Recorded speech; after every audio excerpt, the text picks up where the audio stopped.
At the beginning of Assassin's Creed 2, what I wanted is really to change the structure of the missions to, instead of having a main structure, it's to have different structure each time you start a new sequence of missions. There's a story that will be there. They'll drive the missions, surprise you, maybe missions that you start and you think they're going to do something, maybe you'll have a U-turn and do something else instead. Hey, I remember you. You never know really what's going to happen next in Assassin's Creed 2. There's a little bit for everybody. We're really trying to make sure that the game appeals to as many people as possible. We have reach high points still in AC2 with climbing puzzles. Then you'll have, collectible quests. There are crowd missions. There's the narrative mission. You have these missions that you can do to change your notoriety in the city. There's also the city life, which are just randomly occurring acts throughout the world. For example, we have the messenger. The messenger who sees Ezio, sees the player, will run away. So it's up to the player to say, am I chasing him to get the letter he's carrying or not? We have one guy that we call the pickpocketeer. So basically that guy will be able to steal the money from the assassin and start running. So what do?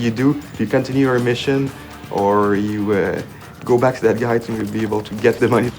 Throughout the world, you're gonna find exciting, memorable historical landmarks that also have interiors that you get to play through with lots of acrobatics and running and jumping. And these interiors lead to tombs that have been hidden for hundreds of years that only the assassins can find. You find these caves, you find old rundown castles, you can find a church. And you'll be, doing free running around the church to eventually find a hidden treasure. The player's going to be inside the Duomo, and that interior is one of the biggest interiors in Italy. And jumping and climbing through all of it is really going to give you a sense of the awesomeness of this building and your incredible freedom. For sure, these moments will be like a wow moment. It's like having an extra game or extra games inside the game that you bought. So each missions are different, a lot more variety.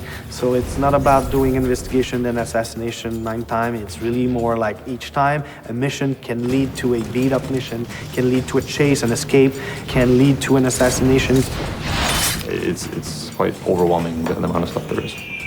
Well, having more missions requires us ultimately to have more cutscenes and more cinematics, but I think we're adding a lot of value to these to the player. Like a couple of examples of this is you could still control the camera like you did in AC1. People like that feature a lot.